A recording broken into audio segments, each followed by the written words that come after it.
Assalamualaikum warahmatullahi wabarakatuh. Warahmatullahi wabarakatuh. Di diskusi kali ini kita akan membahas mengenai apa yang telah kita diskusikan bersama sesama manajer kita yang akan kita paparkan wawasan dan ilmu pengetahuan kita kepada manajer lainnya di kelompok inti. Maka dari itu, paparan pertama akan disampaikan oleh manajer umum. Saya selaku manajer umum Bunga Larasati C.S. Putri dengan NIM 2307010423 dan rekan saya Fatimah Nasiha dengan NIM 23070100373 sebagai manajer kedua. Saya Nesya Asta Dewi dengan NIM 23070100389 sebagai manajer pemasaran. Saya Maifa Devia dengan NIM 23070100367 sebagai manajer produksi. Saya Sania Zahra Salsabila dengan NIM 230701168 sebagai manajer keuangan. Selanjutnya, saya Dewi Mustika Nintias dengan NIM 23070104041 sebagai manajer resiko. Selanjutnya, paparan yang pertama bakal disampaikan oleh manajer umum. Bisa di-share screen. Yang pertama bakal disampaikan oleh manajer umum mengenai organisasi. Nah, organisasi ini adalah 10 orang yang bekerja sama dan berkoordinasi untuk mencapai sebuah tujuan yang diinginkan oleh perusahaan. Organisasi yang bersifat bisnis itu adalah mencari laba atau keuntungan. Sama seperti perusahaan-perusahaan yang lain. Organisasi juga mendorong kegiatan sosial seperti perkumpulan arisan, kepengurusan RT dan RW, serta organisasi didirikan juga untuk mencapai tujuan tertentu, baik tujuan profit ataupun tujuan yang bernilai non-profit. Selanjutnya ada manajemen, yang merupakan proses perencanaan, mengorganisasi, dan mengarahkan serta mengendalikan kegiatan untuk mencapai tujuan organisasi secara efektif dan efisien dengan menggunakan sumber daya organisasi.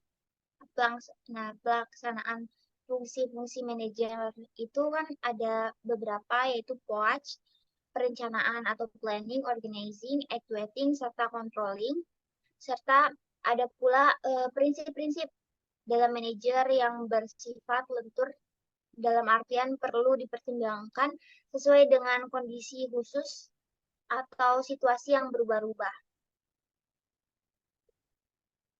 Selanjutnya, kepemimpinan.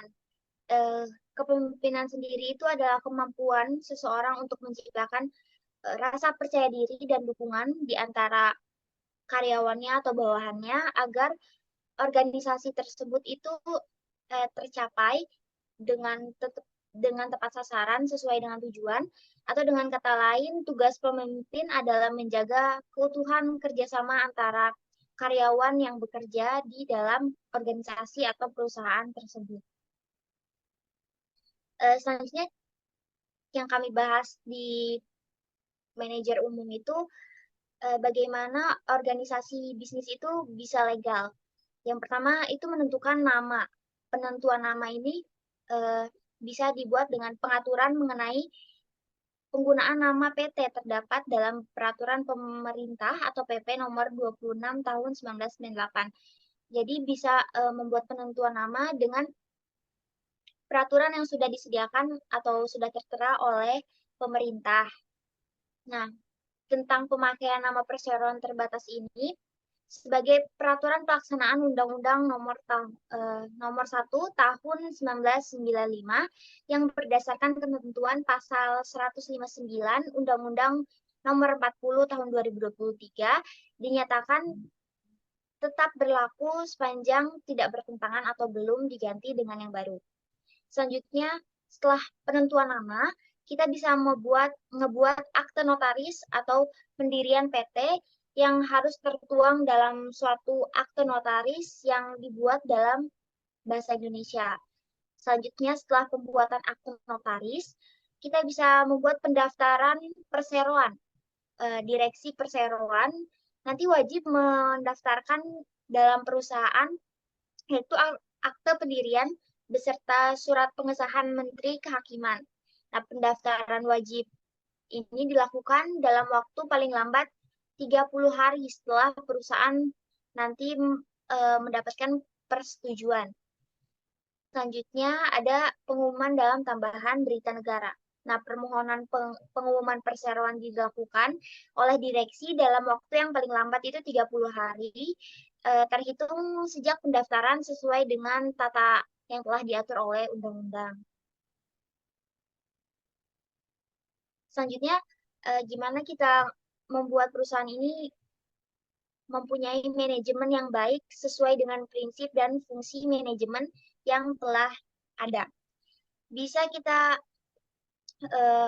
buat atau menggunakan fungsi yang pertama itu perencanaan, yaitu manajer itu perlu melakukan identifikasi tujuan organisasi dengan merumuskan strategi dan rencana aksi atau program rencana yang telah dibuat, serta mengomunikasikan tujuan dan rencana tersebut kepada seluruh anggota organisasi. Selanjutnya, ada tahap pengambilan keputusan. Nah, manajer ini perlu melakukan analisis dulu sebelum analisis yang mendalam dulu terhadap pilihan yang kita buat nantinya, dan mempertimbangkan dampak dari setiap keputusan yang diambil. Terutama, manajer resiko juga berperan penting dalam hal ini. Selanjutnya, kita juga harus melibatkan anggota organisasi serta manajer lainnya yang terkait dalam pengambilan keputusan berdasarkan informasi yang relevan dan akurat. Yang ketiga, ada pengelolaan sumber daya. Nah, manajer juga perlu mengelola sumber daya organisasi atau perusahaan secara efisien, termasuk dalam hal pengelolaan keuangan, tenaga kerja, waktu, dan lain sebagainya.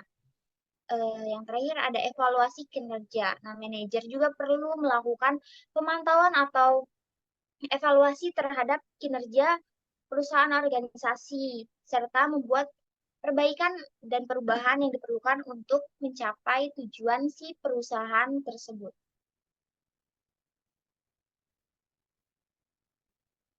Adapun tipe-tipe kepemimpinan, yang pertama ada kepemimpinan otoriter, kepemimpinan demokratis, transaksional, transformasional, dan situasional. Selanjutnya ada asas-asas kepemimpinan. Yang pertama itu pembagian kerja, wewenang dan tanggung jawab, disiplin, kesatuan perintah, kesatuan tindakan, mengutamakan kepentingan bersama antar manajemen di atas kepentingan pribadi, dan kestabilan jabatan karyawan. Prinsip-prinsip kepemimpinan itu mencakup kepemimpinan ini berorientasi pada pelayanan, yaitu memastikan bahwa kebutuhan manajer tim terpenuhi dan fokus pada pertumbuhan dan perkembangan mereka. Yang kedua ada kepemimpinan yang berorientasi pada visi. Perusahaan harus memiliki visi yang jelas dalam mengomunikasikan visi tersebut kepada anggota lainnya, manajer lainnya. Selanjutnya ada kepemimpinan yang berorientasi pada partisipasi, yaitu mendorong partisipasi aktif anggota tim dalam pengambilan keputusan dan menghargai kontribusi manajer lain. Selanjutnya, kepemimpinan yang berorientasi pada kebebasan, yaitu memberikan kebebasan kepada anggota tim untuk mengatur pekerjaan mereka sendiri. Selanjutnya, kepemimpinan yang berorientasi pada inspirasi, yaitu mampu menginspirasi dan memotivasi anggotanya melalui kepercayaan dan ketegasan. Selanjutnya, tugas dan wewenang akan disampaikan oleh rekan saya selaku manajer umum, yaitu Si H. Manajer umum itu mempunyai beberapa tugas dan wewenang. Yang pertama, klarifikasi tujuan dan harapan. Seseorang pemimpin harus jelas dalam mengkomunikasikan tujuan dan harapan terkait tugas yang diberikan pada bawahan, sehingga membantu bawahan untuk memahami pentingnya tugas tersebut dan bagaimana tugas tersebut akan berkontribusi sebagai tujuan keseluruhan tim atau organisasi. Yang kedua, delegasi yang tepat. Seorang pemimpin harus mampu menentukan tugas-tugas mana yang dapat didelegasikan kepada bawahan sesuai dengan kemampuan dan keahlian mereka. Yang ketiga, memberikan dukungan dan sumber daya. Pemimpin harus memastikan bahwa bawahannya memiliki dukungan dan sumber daya yang cukup, sehingga dapat mampu menyelesaikan tugas yang diberikan. Yang keempat, memberikan kebebasan dan menyelesaikan tugas. Seorang pemimpin dapat memberikan kebebasan kepada bawahannya untuk menentukan cara terbaik dalam menyelesaikan tugasnya. Selanjutnya, manajer umum itu harus memberikan motivasi kepada bawahannya. Memberikan motivasi kepada anak buah sebagai seorang manajer, kita harus paham terlebih dahulu tentang jenis-jenis motivasi, prinsip-prinsip motivasi, dan teori yang digunakan dalam memotivasi anak buah. Motivasi sendiri dibagi menjadi motivasi intrinsik, artinya motivasi dalam diri sendiri, dan motivasi ekstrinsik, motivasi dari faktor luar diri.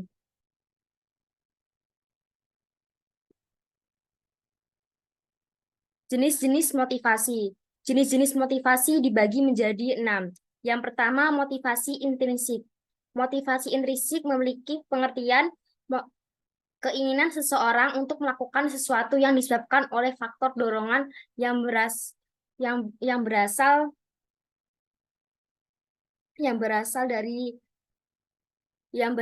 dari faktor dorongan yang berasal dari manajer itu sendiri. Yang kedua, motivasi ekstrinsik.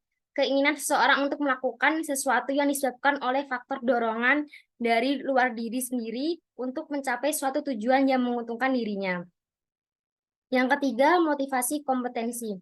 Jenis motivasi ini berkaitan langsung dengan rasa kompeten terhadap suatu hal yang dikerjakannya.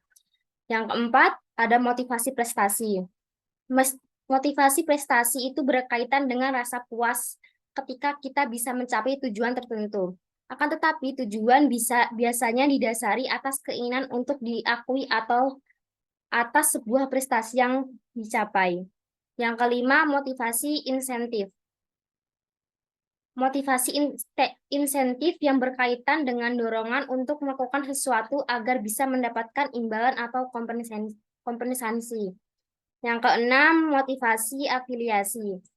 Salah satu lagi jenis motivasi afiliasi muncul ketika Anda mendengar kata-kata motivasi, atau ketika Anda bisa memberikan kontribusi pada tim, atau ketika dianggap sebagai seseorang yang berpengaruh dalam suatu kelompok.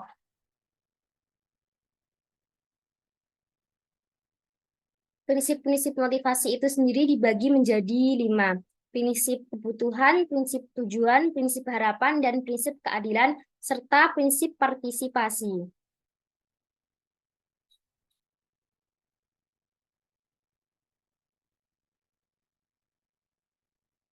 Teori-teori motivasi. Teori-teori motivasi itu ada banyak, tapi saya akan menyebutkan 4. Teori yang pertama, teori hierarki kebutuhan dan Abraham Maslow. Yang kedua, teori IRG Clayton Alderfer. Yang ketiga, teori 3 kebutuhan dari Atkinson and Maxi Cleland. Yang keempat, kebutuhan 2 faktor menurut Herzog. Itu kita sebagai manajer umum mempunyai rencana program. Yang pertama, menetapkan visi, misi, dan tujuan jangka panjang perusahaan, serta mengembangkan strategi untuk mencapainya. Yang kedua, membuat struktur organisasi perusahaan. Yang ketiga, menyusun kebijakan dan program sumber daya manusia termasuk rekrutmen, pelatihan, dan pengembangan karyawan. Yang ketiga, membuat pembagian tugas wewenang dan tanggung jawab. Selanjutnya, membuat prosedur dan aturan dalam menjalankan bisnis ke depannya. Selanjutnya, mengerahkan motivasi manajer lainnya agar mencapai tujuan perusahaan serta menciptakan lingkungan kerja yang kondusif dan optimal. Memantau serta mengevaluasi kinerja perusahaan, dan yang terakhir merencanakan strategi komunikasi dan hubungan masyarakat untuk membangun citra baik perusahaan.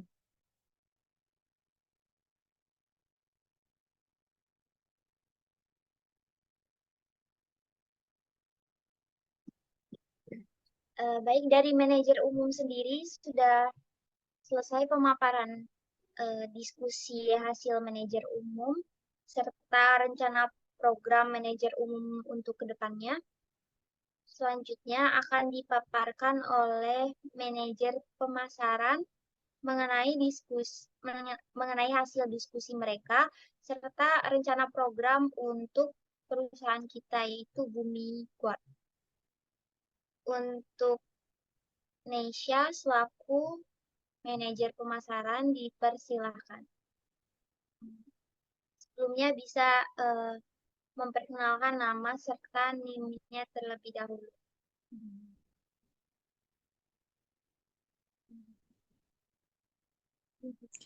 Sebelumnya perkenalkan, nama saya Neysha Arsta Dewi selaku manajer pemasaran dengan NIM 23070103899. Saya di sini ingin menyampaikan diskusi dari beberapa manajer pemasaran. Next. Nah, apa sih itu pemasaran? Pemasaran merupakan proses sosial dan manajerial di mana di dalamnya setiap individu dan organisasi dapat memperoleh apa yang dibutuhkan dan diinginkan.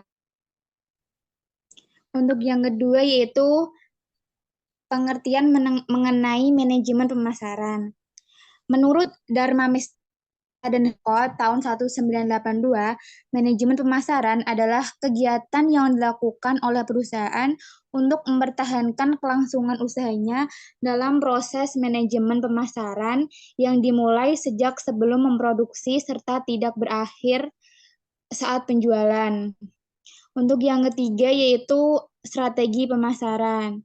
Strategi pemasaran adalah pengambilan keputusan-keputusan tentang biaya pemasaran, bauran pemasaran, alokasi pemasaran dalam hubungan dengan keadaan lingkungan yang diharapkan dan dalam kondisi sebuah persaingan.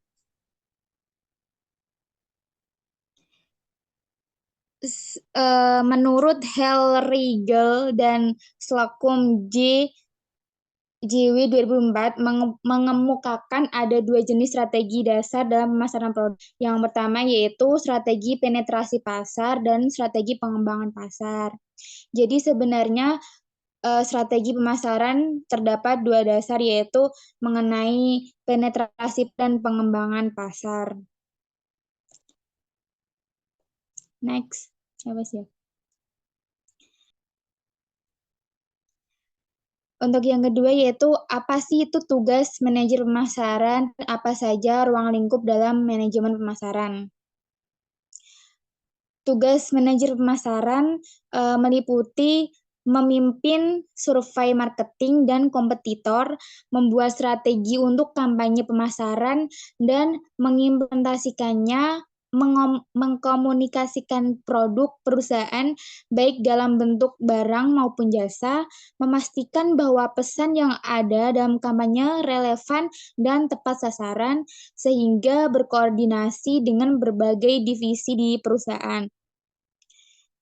Untuk tugas manajer pemasaran sendiri yaitu dapat dibagi juga menjadi riset pasar. Riset pasar sendiri merupakan proses pengumpulan dan analisis data yang berkaitan dengan kebutuhan, preferensi dan perilaku konsumen. Tujuan dari riset pasar sendiri untuk memahami pasar dan konsumen dengan lebih baik, sehingga dapat mengembangkan strategi pemasaran yang telah dalam perusahaan. Untuk yang kedua yaitu ruang lingkup manajemen pemasaran. Ruang lingkup manajemen pemasaran meliputi banyak hal.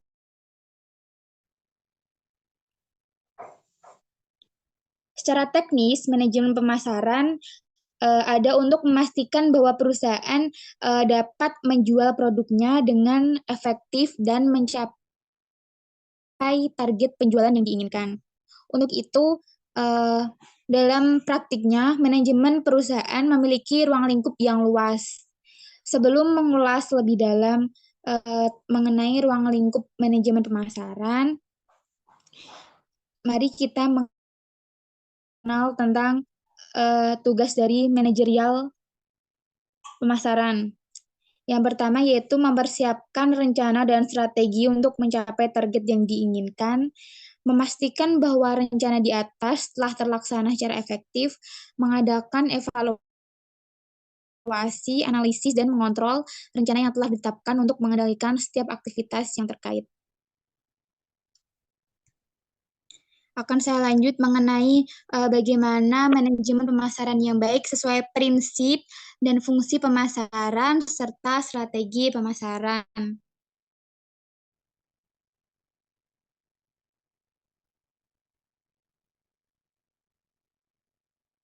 Untuk yang pertama yaitu ada penelitian pasar.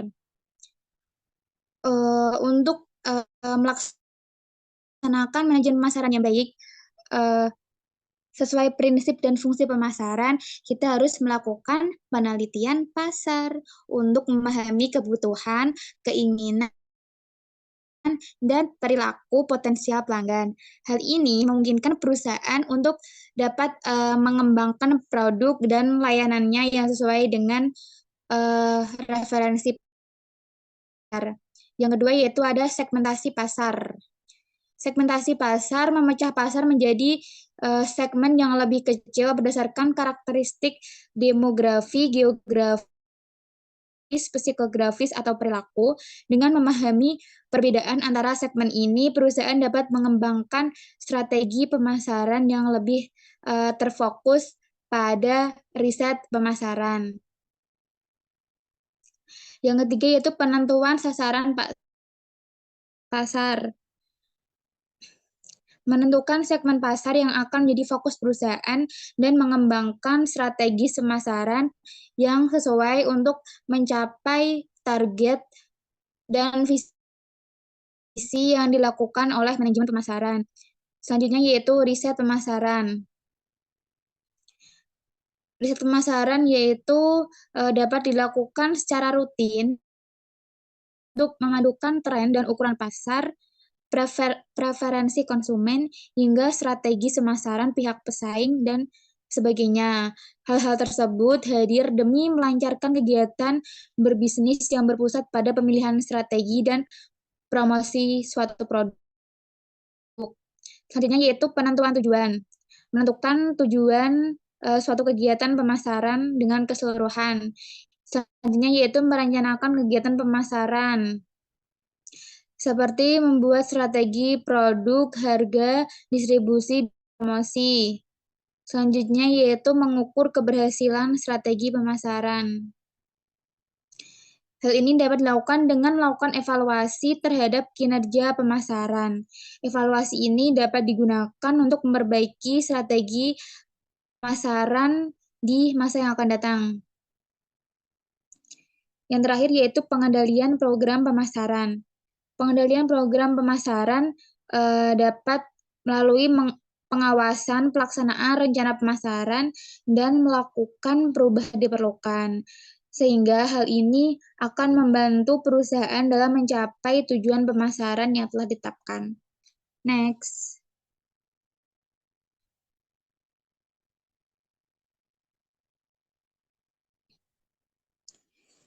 Selanjutnya, saya akan menjelaskan bagaimana menjadi manajer yang baik dengan mengenal tipe-tipe sales atau penjual, asas pemasar, etika pemasar, dan memberi motivasi kepada bawahan si manajer pemasaran.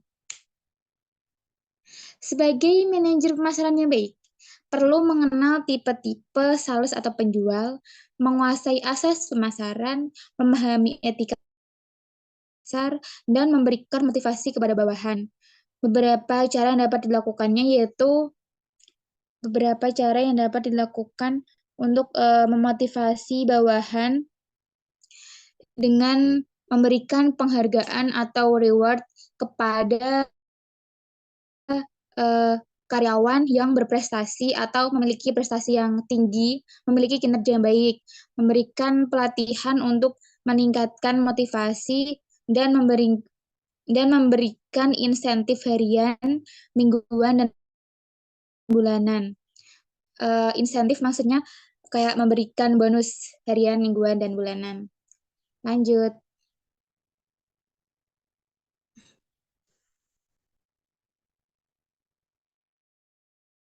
Selanjutnya yaitu bagaimana sih memprogramkan pasca penjualan untuk Bagaimana sih membuat program penjualan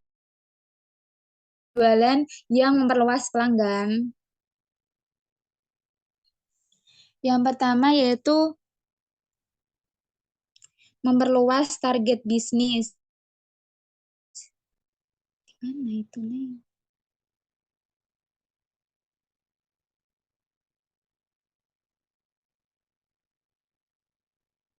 Memperluas target bisnis. Jika target pasar produk Anda sudah penuh, Anda bisa memperlebar target bisnis yang baru. Sehingga jangan takut untuk mengeluarkan biaya saat di awal untuk mencari target pasar yang baru. Yang kedua yaitu fokus pada kualitas produk. Produk yang berkualitas pasti akan dicari para konsumen atau pelanggan. Bentar, laptopnya agak error. Dengan begitu, pelanggan akan lebih bisa menerima harga jual yang ditawarkan apabila sebanding dengan kualitas produk yang didapatkan. Yang ketiga yaitu menjaga kesetiaan pelanggan. Cara untuk menjaga kesetiaan pelanggan salah satunya yaitu dengan memberikan bonus ataupun potongan harga atau diskon kepada pelanggan yang memiliki loyalitas tinggi terhadap produk yang kita produksi. Selanjutnya yaitu berikan promo dengan tenggat waktu. Pemberian promo kadang diabaikan oleh pelanggan, kadang juga malah dilupakan. Sakit gak tuh? Cara lain dalam pemberian promo bisa dilakukan dengan memberikan tenggat waktu. Jadi promo memiliki masa aktif atau masa akhir digunakan, bukan untuk selamanya. Sehingga dengan begitu akan memberikan dorongan kepada pelanggan untuk segera melakukan action atau tindakan dengan memanfaatkan promo yang telah diberikan. Yang kelima yaitu strategi bundling produk. Strategi bundling produk terbukti ampuh untuk meningkatkan penjualan dalam sebuah bisnis. Biasanya dalam paket bundling dibuat dengan harga yang lebih murah dari harga standar. Tujuan utamanya untuk meningkatkan produk yang terjual atau untuk meningkatkan penjualan pada produk. Yang keenam yaitu digital marketing. Digital marketing memungkinkan Anda bisnis untuk melakukan penjualan ke berbagai lokasi yang lebih luas. Jika sebelumnya pada perusahaan cuman terdapat toko offline, sehingga digital marketing ini kita menerapkan toko-toko secara online. Namun dengan digital marketing target pasar sehingga pada digital marketing target pasar akan lebih luas dan lebih banyak. Jadi, peluang untuk bisa meningkatkan penjualan akan semakin mudah. Yang ketujuh yaitu memberikan pelayanan yang terbaik. Memberikan pelayanan yang terbaik. Ada pepatah mengatakan, pelanggan adalah raja. Ini memang benar dan tidak salah. Karena dengan memberikan pelayanan yang terbaik untuk pelanggan, mereka akan merasa puas dan merekomendasikan bisnis Anda kepada teman-temannya. Begitu. Jadi kuncinya pelayanan terbaik menjadi salah satu kunci utama untuk memperbanyak pelanggan atau membuat pelanggan kita akan lebih loyal setia kepada kita, seperti pasangan kita. Yang ke-8 yaitu memberikan garansi. Dengan adanya garansi, pelanggan akan merasa lebih aman untuk membeli produk yang Anda jual. Selain itu, Anda bisa menaikkan harga jual produk karena pembeli sudah percaya dengan adanya garansi yang Anda berikan. Yang ke-9 yaitu memberikan testimoni dan review. Yang ke-10 yaitu memperkuat memperkuat brand. Dan brand yang kuat, Anda tidak perlu takut lagi untuk bersaing dengan bisnis sejenis Anda. Cara yang bisa dilakukan untuk memperkuat brand adalah dengan menjalankan 10 cara mudah meningkatkan penjualan yang sudah dibahas di atas. Next. Bagaimana sih memprogramkan pasca penjualan untuk kepuasan pelanggan? Yang pertama yaitu menyediakan produk berkualitas. Memastikan produk yang disediakan berkualitas tinggi sehingga dapat membantu memuaskan pelanggan dan mempertahankan loyalitas pelanggan kita. Yang kedua yaitu memberikan pelayanan pada pelanggan yang luar biasa.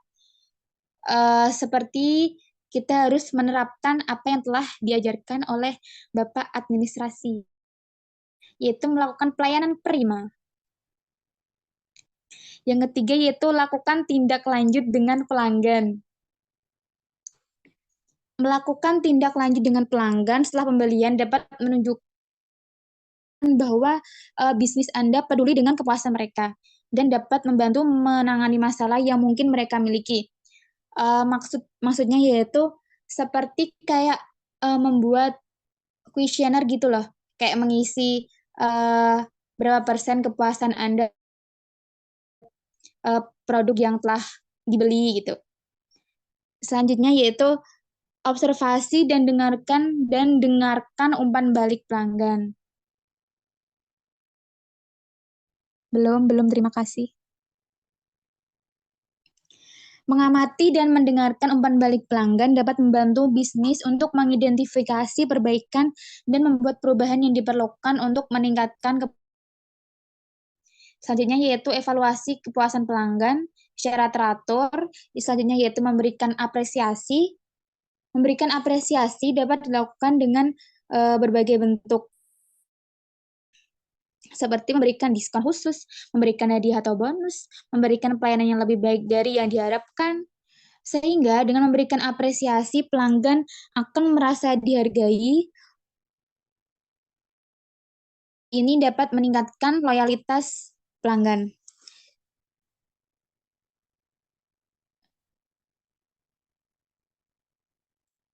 Selanjutnya yaitu menumbuhkan jiwa kompetitif.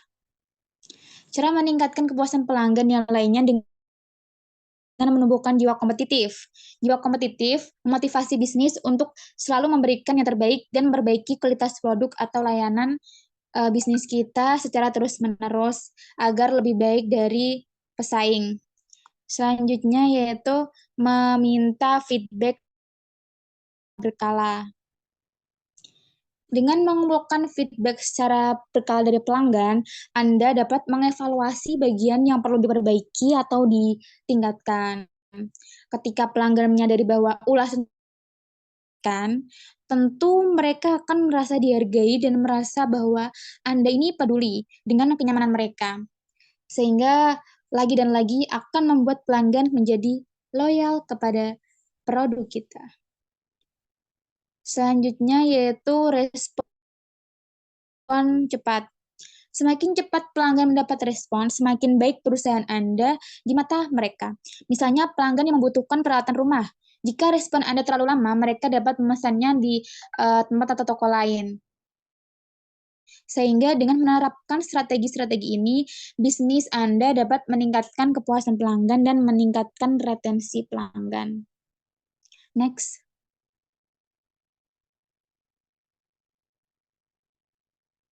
Ini slide terakhir yang kalian tunggu-tunggu,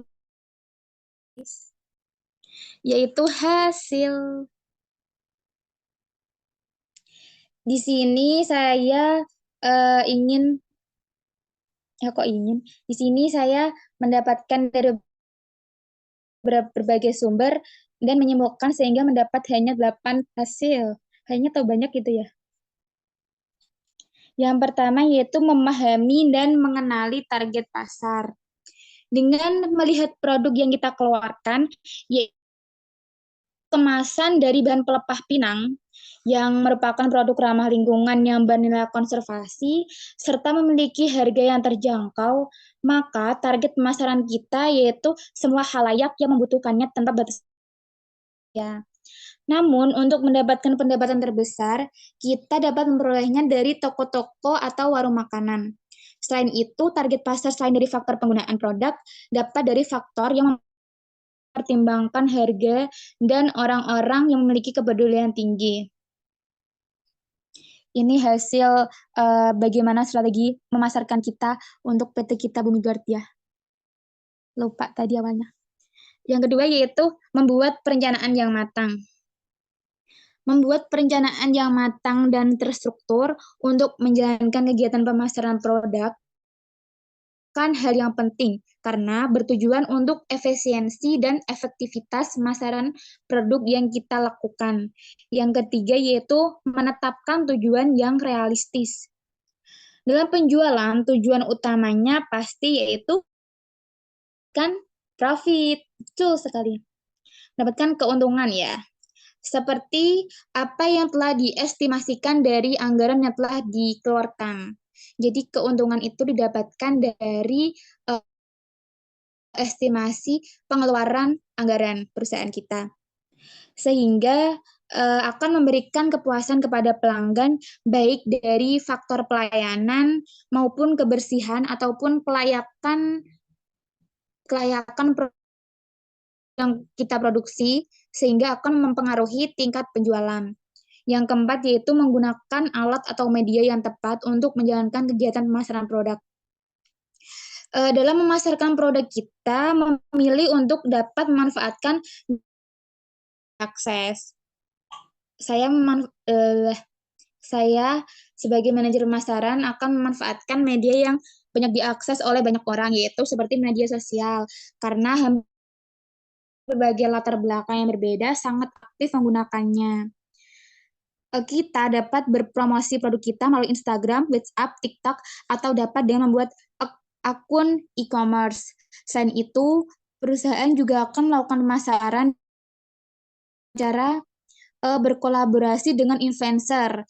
Jadi kita dapat berkolaborasi dengan influencer yang memiliki banyak pengikut ataupun penggemar pada akun media sosialnya.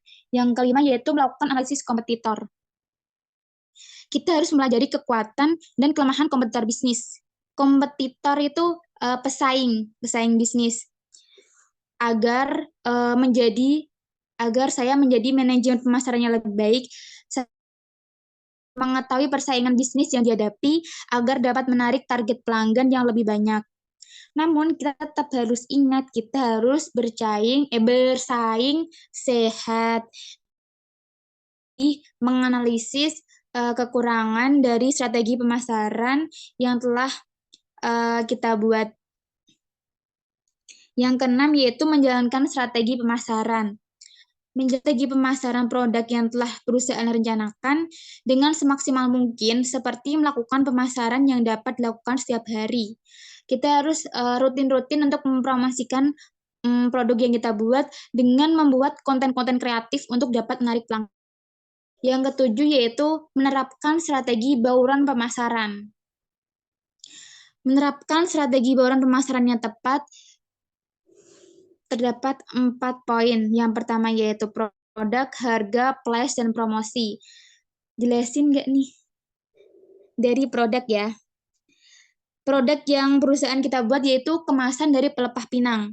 Menggunakan pelepah pinang karena di daerah kita pinang yang beramburan kan, dan dibuang begitu saja sehingga sehingga saya sebagai manajer pemasaran memutarbalikkan otak untuk mengurangi sampah pelepah pinang tersebut yang dapat menghasilkan uang. Mengemas pelepah pinang tersebut menjadi sebuah kemasan yang ramah lingkungan dan dikemas dengan semenarik mungkin dengan kualitas dan mutu yang terjamin.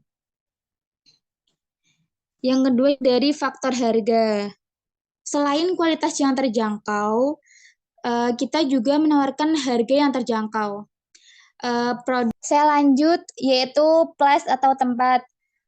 Produk perusahaan kita dapat tersedia di akun sosmed kita, yaitu Bumi Guard. Aku bahkan sudah membuat itu. Ataupun dengan datang langsung ke toko offline. Untuk lebih lengkapnya dapat mengunjungi akun sosmed kita, yaitu Guard. Yang kelima yaitu promosi. Promosi seperti yang telah saya jelaskan di atas, promosi dapat dilakukan secara rutin di berbagai akun media sosial kami. Ataupun kita juga dapat melakukan CFD dan menyebarkan brosur kepada khalayak ramai. Dan yang terakhir yaitu menjalin dan menjaga hubungan dengan pelanggan. Menjalin dan menjaga hubungan yang baik dengan pelanggan untuk mempertahankan kepercayaan loyalitas pelanggan terhadap produk perusahaan yang kita produksi. Next. Nah, ini yang kalian tunggu-tunggu. Selanjutnya, terima kasih untuk hasil yang telah dipaparkan oleh manajer pemasaran Nisha.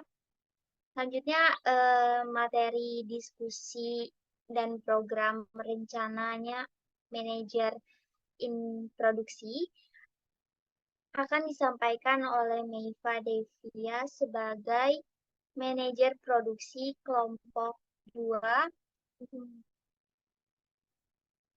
Meifa, bisa diperkenalkan nama dan NIM-nya. Oke, perkenalkan nama saya Meifa Devia. NIM-nya 2307010367.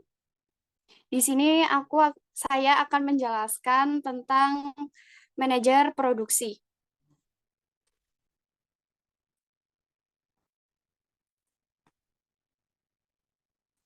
Oke, bentar ya, ditunggu.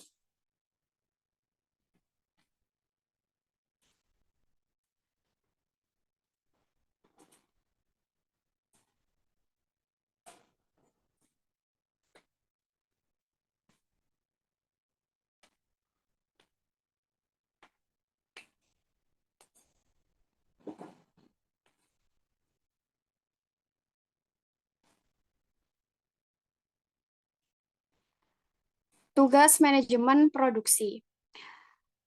Next. Apakah teknik operasi dan produksi manajemen produksi? Manajemen produksi dan operasi adalah serangkaian kegiatan atau aktivitas untuk menciptakan, mengoordinasi, mengatur, dan mengelola operasional sistem dengan tujuan menghasilkan barang dan jasa yang optimal. Ruang lingkup manajemen produksi dan operasi mencakup perencanaan dan penyiapan sistem produksi dan operasi serta pengoperasian dari sistem produksi dan operasi. Beberapa teknik produksi yang dapat digunakan antara lain yaitu produksi melalui pemisahan, produksi dengan perakitan, dan lain-lain. Manajemen produksi dan operasi juga melibatkan pemilihan dan rencana hasil produksi, perencanaan lokal produksi, pengendalian bahan, pengendalian tenaga kerja, perencanaan lingkungan kerja, pengendalian biaya, dan lain-lain.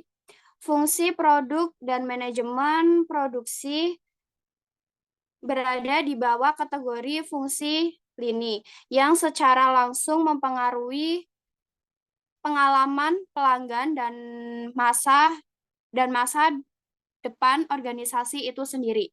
Next. Selanjutnya, bagaimana membentuk sistem atau cara memproduksi yang baik dan lingkungan lingkup tugas manajemen produksi. Sebentar. Meliputi perencanaan, pengorganisasian, pengarahan, dan pengendalian proses produksi. Berikut adalah beberapa langkah kunci untuk menciptakan sistem produksi yang baik. Yang pertama itu ada riset pasar.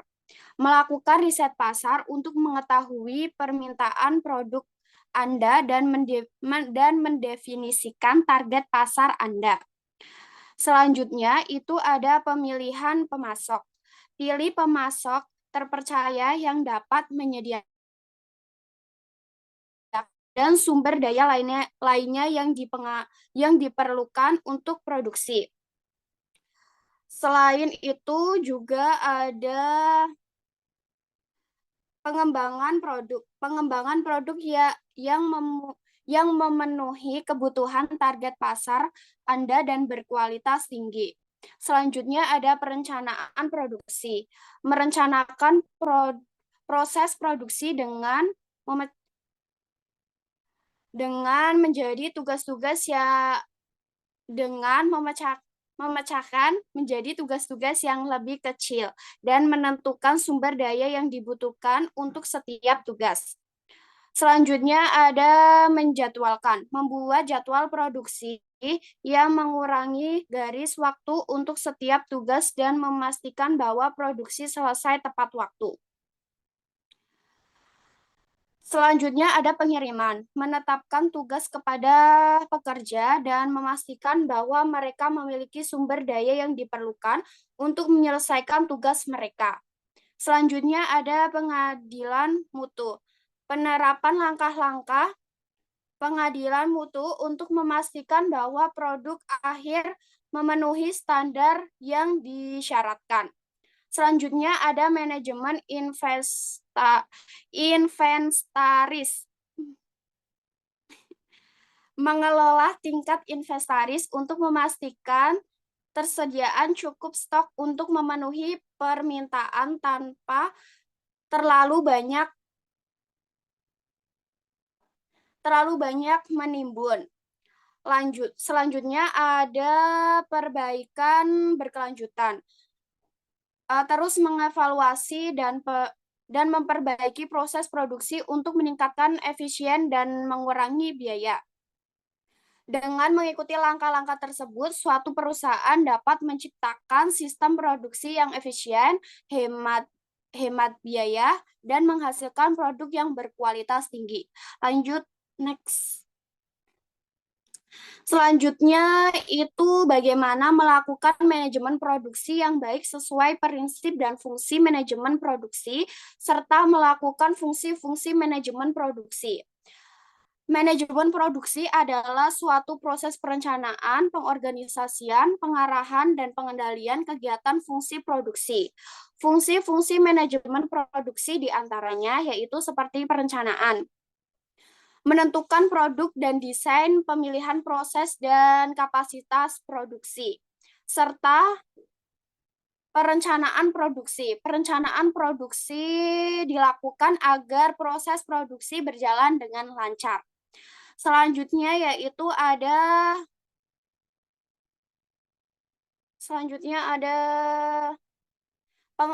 pengorganisasian, menentukan struktur individu, grup, saksi bagian, divisi, atau departemen dalam sistem produksi untuk mencapai tujuan pengorganisasian. Pengorganisasian juga melibatkan pengelolaan dan koordinasi berbagai jasa pendukung yang diperlukan dalam proses produksi seperti manajemen pemasok, manajemen logistik, manajemen rantai pemasok, dan manajemen kualitas. Selanjutnya ada pengarahan. Mengarahkan karyawan dan sumber daya lainnya untuk mencapai tujuan produksi. Pengarahan juga mencakup kegiatan teknis untuk menghasilkan produk yang memenuhi spesifikasi yang diinginkan dengan proses produksi yang efisien dan efektif, serta dengan mengantisipasi perkembangan teknologi dan kebutuhan konsumsi di masa yang akan datang. Selanjutnya yaitu ada pengendalian. Memastikan agar proses produksi berjalan sesuai dengan rencana. Pengendalian produksi terdiri dari 3 hal yang harus dipenuhi, yaitu membuat perencanaan, menentukan target pasar, dan menyusun jadwal kerja. Tujuan pengawasan produksi adalah memastikan agar proses produksi berjalan dengan lancar, tepat waktu, sesuai dengan target biaya operasionalnya. Dalam melaksanakan manajemen produksi yang baik, perlu diperhatikan prinsip-prinsip manajemen produksi seperti efisiensi, efektivitas, fleksibilitas, dan kualitas. Selain itu, perlu juga diperhatikan faktor-faktor yang mempengaruhi jenis manajemen produksi, seperti teknologi, sumber daya manusia, dan lingkungan. Lanjut. Bagaimana menjadi manajer produksi yang baik dengan mengenai tipe-tipe manajer produksi, prinsip produksi, dan memberikan tugas dan wewenang kepada bawahan. Jadi untuk menjadi manajer produksi yang baik, ada beberapa hal yang perlu dipahami, antara lain tipe-tipe manajer, asas produksi, prinsip produksi, dan memberikan tugas dan wewenang kepada bawahan.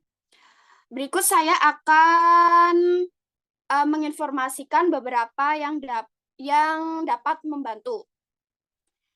Yang pertama itu ada tipe-tipe manajer berdasarkan beberapa tipe manajer yang dapat ditemukan dalam sebuah perusahaan, di antara lain yaitu manajer umum, manajer fungsional, manajer lini, manajer proyek, dan manajer staff.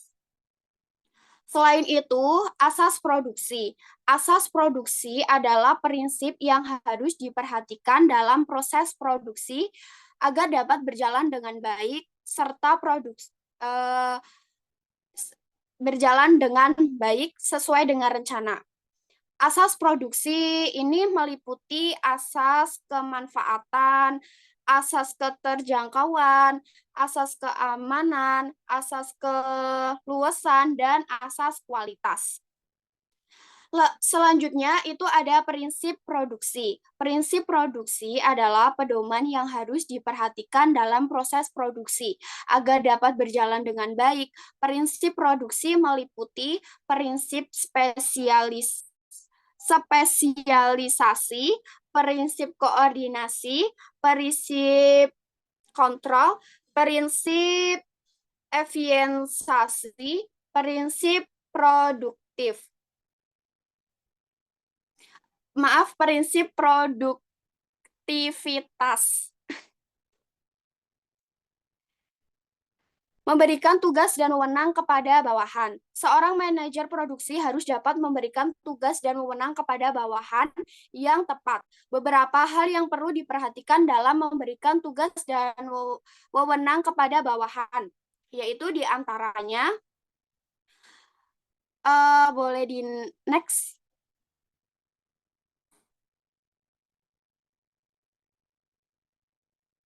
Next.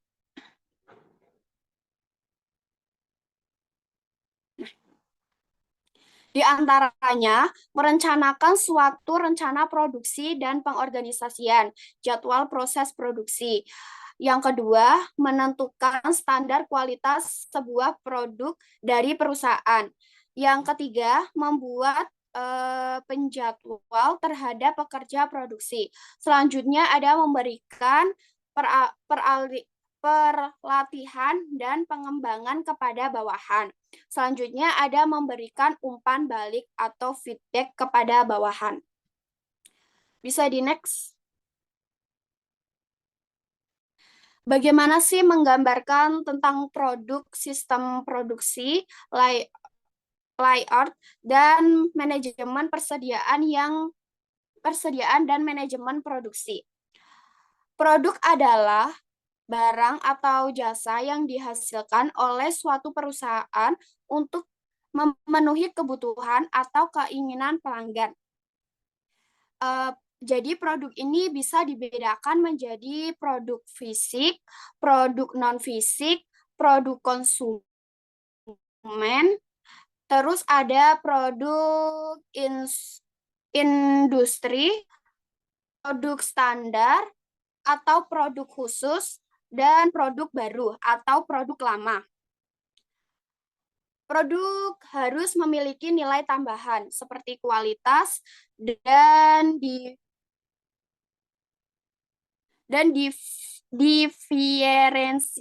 diferensiasi yang dapat menarik dan memuaskan pelanggan. Yang pertama itu ada sistem produksi. Adalah serangkaian proses yang dilakukan untuk mengubah input menjadi output berapa barang dan jasa. Sistem produksi terdiri dari 4 elemen,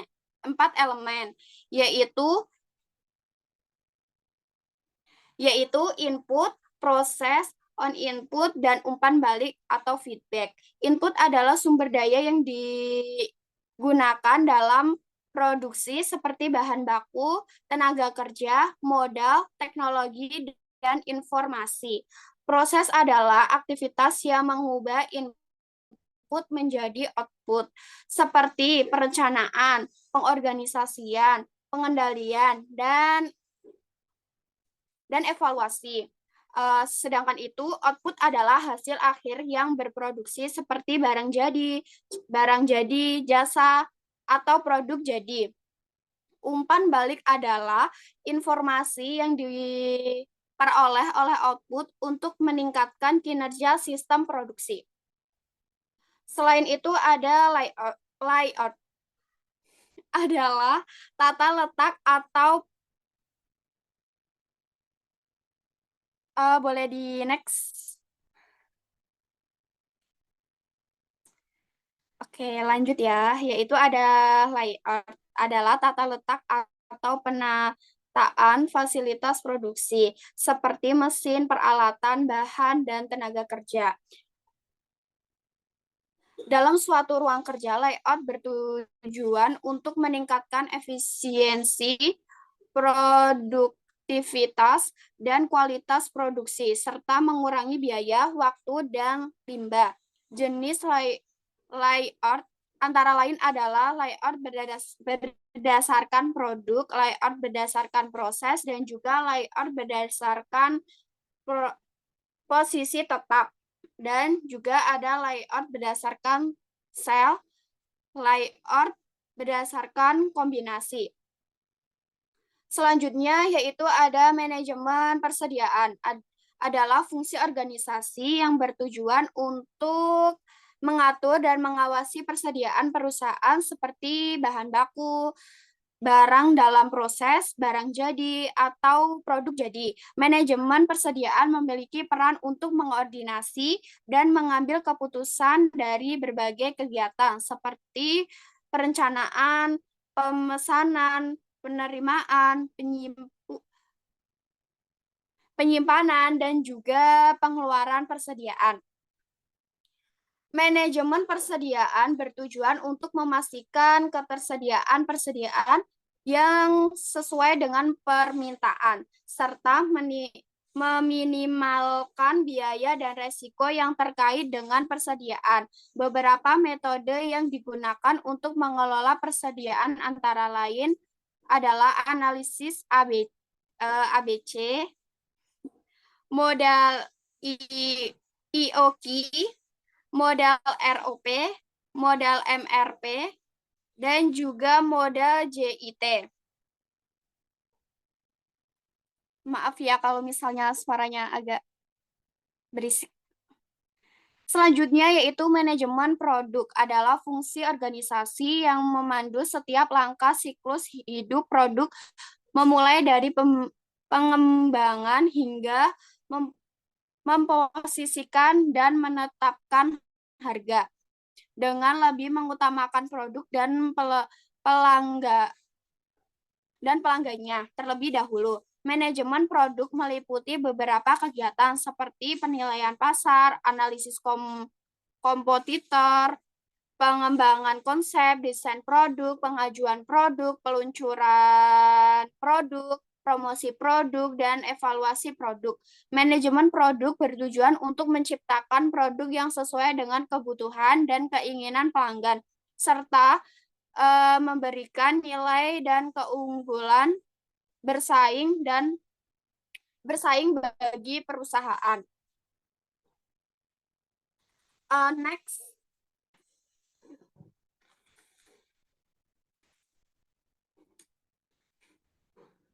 Bisa dilanjut.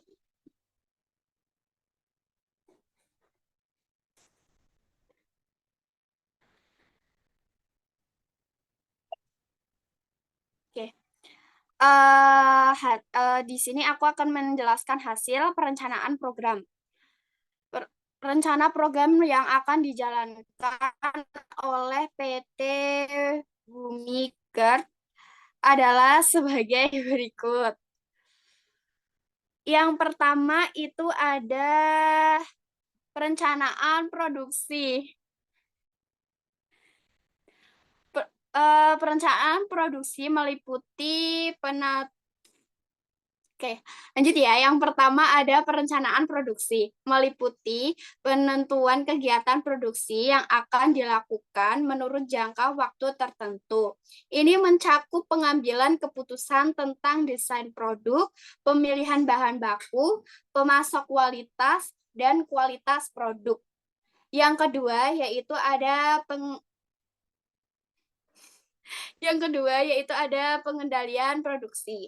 Pengendalian ini melibatkan pengendalian proses produksi untuk memastikan bahwa proses tersebut berjalan sesuai dengan rencana, meliputi pembuatan rencana, menentukan target pasar, dan penjadwalan pekerja.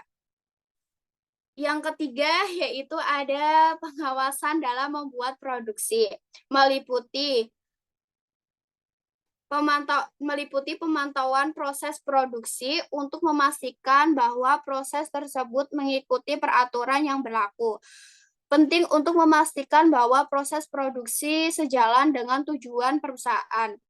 Selanjutnya ada pembagian kerja. Ini melibatkan pembagian pekerja dengan baik untuk membantu proses produksi menjadi lebih efektif. Selanjutnya ada teknologi dalam membuat produk kemasan dari pelepah pinang. Ini melibatkan menggunakan teknologi untuk meningkatkan proses produksi. Hal ini dapat membantu meningkatkan produktivitas dan efisiensi. Selanjutnya ada pengendalian kualitas. Ini melibatkan memastikan bahwa kualitas produk memenuhi standar yang disyaratkan. Hal ini penting untuk menjaga kepuasan pelanggan. Dan yang terakhir itu ada pengelolaan kualitas dan keamanan dengan menetapkan standar kualitas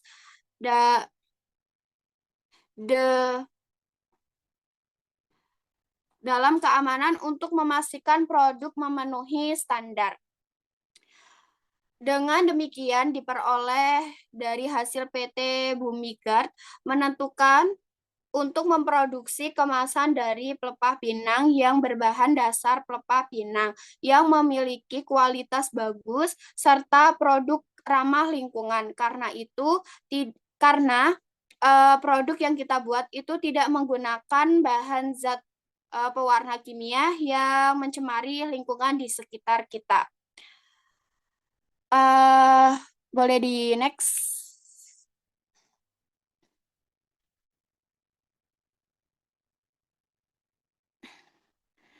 Boleh di next. Oke. Terima kasih. Kurang lebihnya mohon maaf. Assalamualaikum warahmatullahi wabarakatuh.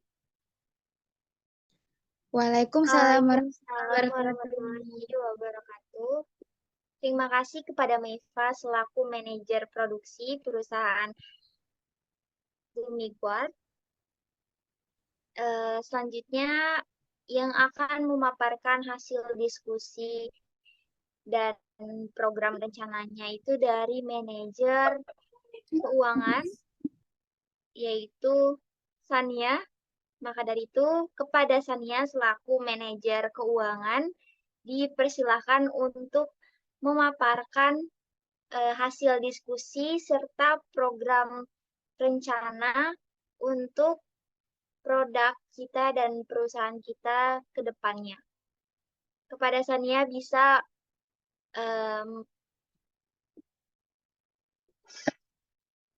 memperkenalkan diri. Terima kasih. NIM-nya.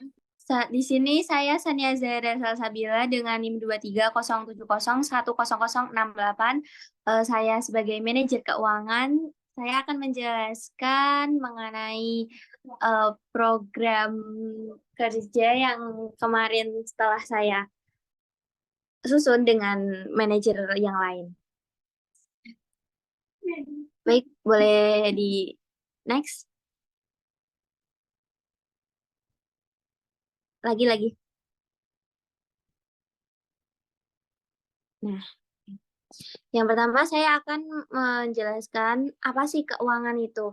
Keuangan dapat diartikan sebagai mempelajari bagaimana individu bisnis dan organisasi meningkatkan dan menggunakan sumber daya moneter sejalan dengan waktu keuangan berhubungan dengan proses, lembaga, dan pasar yang terlibat dalam transfer uang di antara individu maupun antar bisnis dan pemerintah.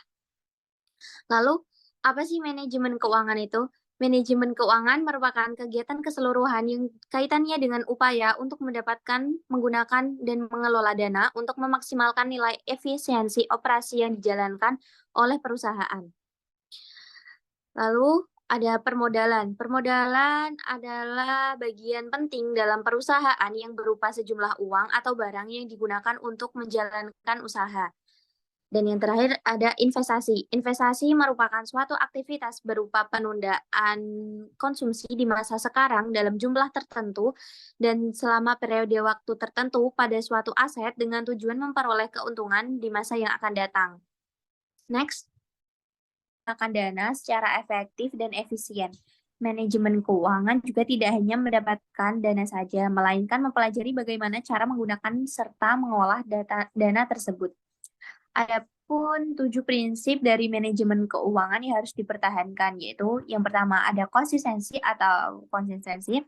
yang kedua akuntabilitas, yang ketiga transparansi, yang keempat ada kelangsungan hidup, yang kelima ada integritas, yang keenam ada pengolahan, yang ketujuh ada standar akuntansi. Next.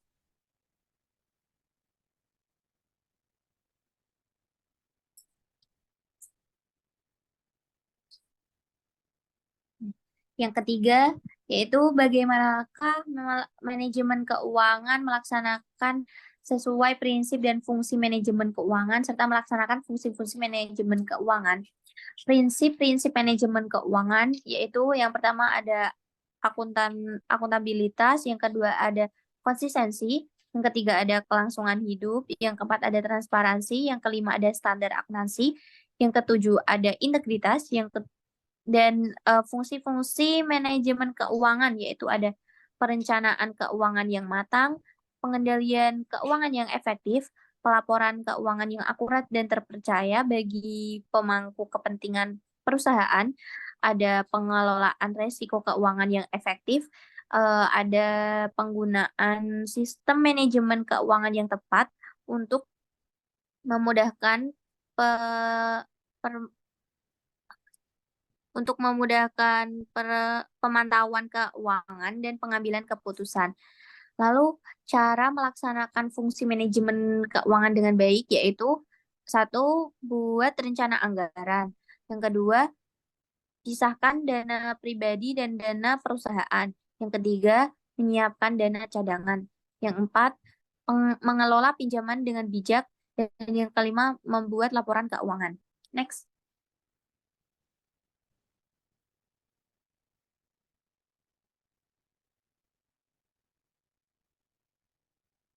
Selanjutnya, bagaimana menjadi manajer keuangan yang baik dengan mengenal tipe-tipe pendanaan usaha, mencari sumber dana, mengelola dan mempertimbangkan mempertimbangkan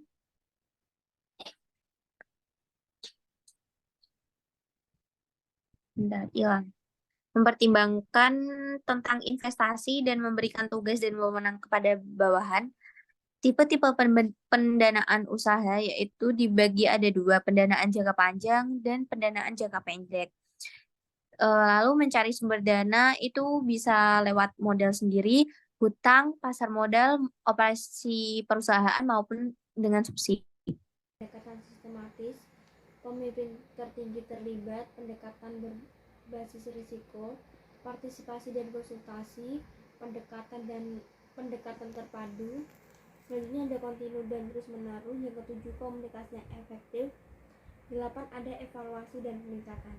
Next. Asis manajemen risiko. Yang pertama ada asas kehati-hatian.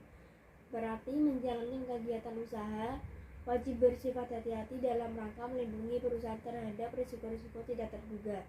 Yang selanjutnya ada asas diversifikasi, yaitu strategi untuk meningkatkan profit dan minimalkan kerugian.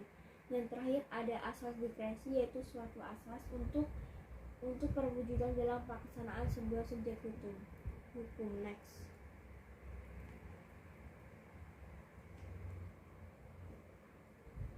Ruang lingkup manajer risiko. Yang pertama ada penentuan konteks, yang kedua identifikasi risiko, 3 analisis risiko, yang keempat pengendalian risiko, 5 evaluasi risiko, yang terakhir ada komunikasi dan konsultasi. Next. Teori-teori manajer risiko. Yang pertama ada teori tradisional, teori kuantitatif, dan terakhir ada teori manajemen risiko kualitatif.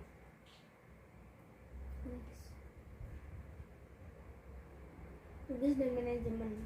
Yang pertama ada manajer sendiri. Tugas manajer risiko dalam mengelola manajemen risiko diantaranya adalah merumuskan tujuan, kesatuan arah, pembagian kerja, koordinasi, pengawasan. Selanjutnya ada staff. Staff merupakan suatu pembantu pimpinan yang melakukan sebagian pekerjaan yang menjadi tanggung jawab pimpinan untuk mencapai tujuan organisasi. Next.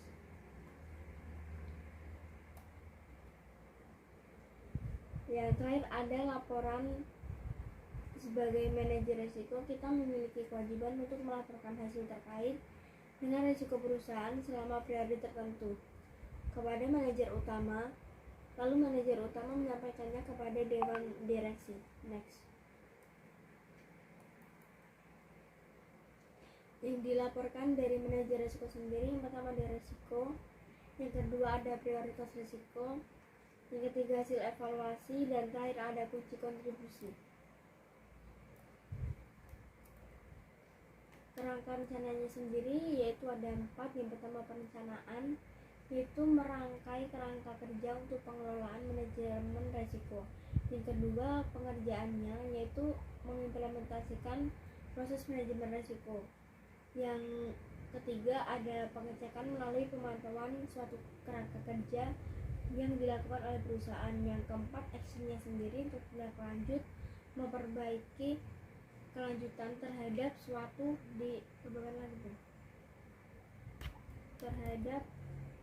kerangka kerja. Next. Hasil yaitu menentukan konteks operasional yang mempengaruhi kemajuan perusahaan. Yang kedua ada identifikasi risiko. yaitu mengidentifikasikan risiko dalam operasional perusahaan, baik risiko internal maupun eksternal. Yang ketiga ada evaluasi risiko, yaitu identifikasi yang termasuk dampak dan kemungkinan terjadinya risiko. Yang keempat ada penanganan risiko, yaitu menentukan strategi untuk ya Allah, dari tadi nggak on mic.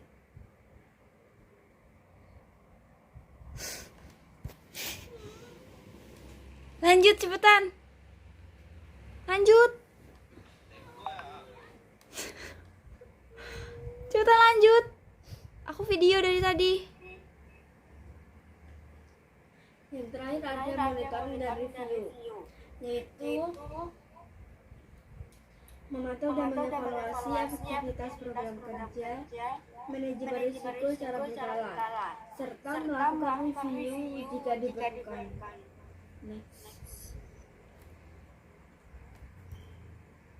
Oke, dari manajer risiko, sekian dikembaliin ke manajer umum. Baik, terima kasih atas pemaparannya manajer resiko.